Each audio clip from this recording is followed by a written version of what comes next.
예, 일요일 비하인드 뉴스입니다. 이성대 기자 나와 있습니다. 첫 번째 키워드 보죠. 네, 첫 번째 키워드 보겠습니다. 네, 강효상 의원을 선배로 대접한 죄. 예, 선배로 대접한 죄. 자유한국당 강효상 의원이 이제 고등학교 후배인 외교관이 외교 기밀을 넘겨줬고 그거를 이제 누출해서 논란이 됐었잖아요. 관련된 소식인가 보죠? 네, 그렇습니다. 오늘 관련된 기사가 하나 나왔는데요. 그 고등학교 동문들이 최근에 그 파면당한 그 외교관 후배에 대해서 선처를 호소했다는 이 기사가 나왔습니다. 예. 이 선처를 호소하는 그 호소문을 좀 보시면 한마디로 그럴 사람이 아니라는 겁니다. 그러면서 자, 고등학교 선배이자 국회의원인 강효상 의원의 전화를 받고 성심성의껏 응대했을 뿐이다. 자, 당시 야당 의원으로서의 어떤 비판적인 시각과 편향을 좀 바로잡아줘야겠다는 생각을 했을 수도 있고 어쨌든 그 과정에서 일부 비밀들이 좀 누설됐을 수는 있다라는 게 본인과 이 호소문을 낸 동문들의 생각이다라고 얘기를 했습니다. 결국 학교 선배인 국회의원이 자료를 요구하니까 어쩔 수 없이 응대하는 과정에서 실수를 했고 그러니 좀 선처를 해달라 이렇게 해석이 되는 겁니다. 예. 고교 동문들이 K 씨를 상당히 아꼈던 게 느껴지는데 일단 외교 공무원으로서 기밀 누설을 한 혐의가 있고 또 이게 여러 차례였으니까 사실 뭐 책임을 묻지 않을 수는 없겠죠. 다만 이 동문들이 보기에는 선배인 강효상 의원에게 엮여 있어서 이런 일을 당하겠다 좀 안타까워하는 모습이 묻어 있는 것 같기도 합니다. 그렇습니다. 실제로 이번 사건이 터졌을 당시에 강 의원이 자신의 어떤 정치적인 목적을 위해서 후배 공무원을 좀 난감하게 만들었다 이런 지적들 분명히 나왔습니다. 자, 대표적으로 칼럼 하나 가지고 왔는데 이 칼럼을 보시면 이렇게 얘기를 했습니다. 강효상 의원은 개인적으로 참고만 하겠다고 하면서 후배를 속여서 기밀을 빼냈다. 자, 그걸 믿은 후배는 결국 사형 선고나 다름없는 파면이라는 중징계를 받았다. 자, 강 의원은 사익을 위해서 전도 유망한 후배의 앞길을 망쳤다라는 식의 어떤 비판들도 나왔습니다. 자, 그래서 그런지는 몰라도 오늘 이 선처 호소문을 보시면 강효상 의원도 지금 그 후배 외교관과 똑같은 혐의로 검찰이 고발이 된 상태임에도 불구하고 강 의원에 대해서는 선처를 해달라는 호소는 없었습니다. 같은 고등학교 동문인데도 불구하고 강 의원에 대해서는 선처를 호소하지 않았던 거군요. 그 후배에 대해서만 선처를 호소했습니다. 예. 자, 강 의원 이 사건이 벌어진 이후에 근데 강 의원을 보면은 이거는 국민의 알 권리를 막는 거다, 정치적으로 탄압하는 거다 이런 주장을 펼쳤지. 이거는 모든 게 내 잘못이다, 후배 잘못은 없고 내 책임이다 이런 식으로 두둔한 기억은 없습니다.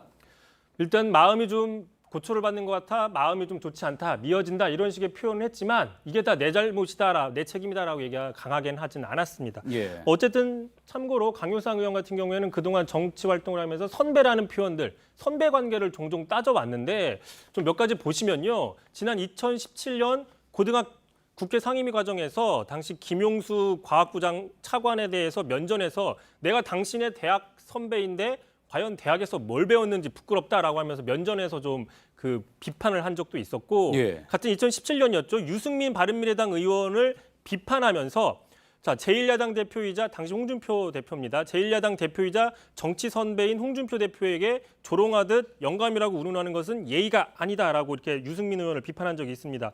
자, 선배한테 이렇게 예의를 차리지 않으면 안 된다 뭐 이런 비판인 거죠. 자, 하지만 정작 본인은 선배한테 좀 이른바 대들은 적도 있습니다. 기사를 하나 가져왔는데요. 지난해 5월이었습니다. 자, 조선일보 출신 강효상 의원, 조선일보 방상훈 사장에게 자, 당시 현직에 있던 양상훈 주필을 파면하라 공개적으로 편지를 써서 논란이 된 적이 있었습니다. 이 양상훈 주필이 청와대를 좀 두둔하는 식의 칼럼을 썼다는 이유였는데 예. 참고로 이 양주필은 강효상 의원보다 조선일보 입사 선배이자 편집국장을 먼저 했던 선배입니다. 그러니까 결과적으로 필요할 때는 선후배 관계를 좀 따지고 그 필요성이 좀 적을 때는 선배도 없는 게 아니냐 뭐 이런 지적을 받을 수도 있는 상황입니다. 예. 알겠습니다. 두 번째 키워드 볼까요? 자, 두 번째 키워드 바로 보겠습니다. 자, 트럼프 철망 앞에서 예, 저희가 앞서 이제 워싱턴 특파원 소식 전하면서 일본 외신에서 이제 트럼프 대통령이 한국에 오게 되면은 DMZ 방문할 수 있다라는 소식 전했는데 관련된 철망입니까? 그렇습니다. 주말에 만약에 방문하게 되면 DMZ 방문할 수 있다. 최종 조율하고 있다. 이게 지금 이미 일본 언론에서 나오고 있는 상황인데 참고로 국가 정상의 일정은 통상적으로 미리 공개가 되지 않기 때문에 아직은 미지수인 상황입니다. 그렇겠죠. 어쨌든 만약에 방문이 성사가 된다면 2002년이었죠. 부시 전 대통령이 당시 도라산역에 방문했던 일 이후에 미국 대통령으로서는 북한과 가장 가까운 지근거리까지 가는 대통령이 되는 셈입니다. 예.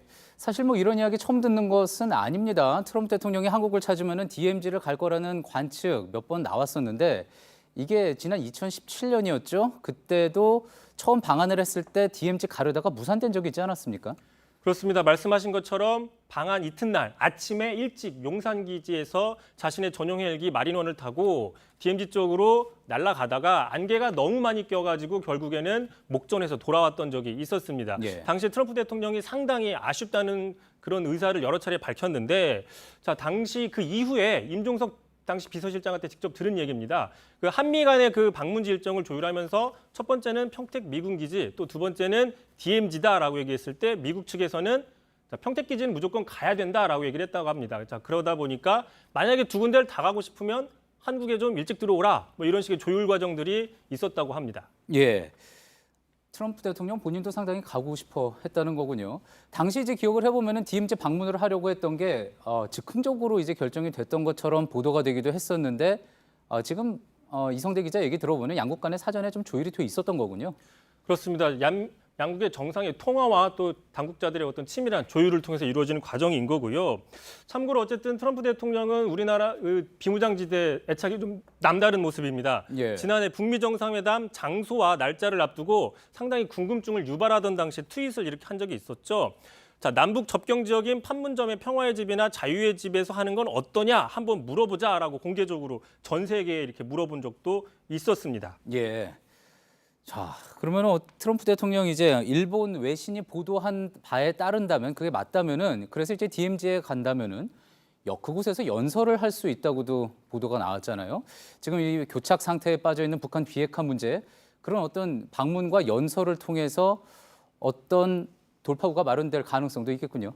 네, 그렇게 볼 수 있는 게 아까 말씀드렸던 2002년이었죠. 부시 대통령이 신년연설에서 북한과 이란, 이라크를 악의 축이라고 규정을 했었습니다. 당시 김대중 정부가 햇볕 정책을 추진하고 있었지만 그 때문에 상당히 좀 난감한 상황이 처했었는데 불과 한 달 이후에 부시 대통령이 이 도라산역에 방문해서 이렇게 레일 받침대에 사인까지 하는 이런 이벤트를 성사시키면서 그 높아졌던 대북 긴장감이 상당히 완화된 적도 있었습니다. 예, 트럼프 대통령의 방한 다음 주 주말이 될 텐데 또 잘 지켜봐야 되겠습니다. 저희도 소식을 꼼꼼히 잘 전해드리도록 하겠습니다. 비하인드 뉴스 이성대 기자였습니다.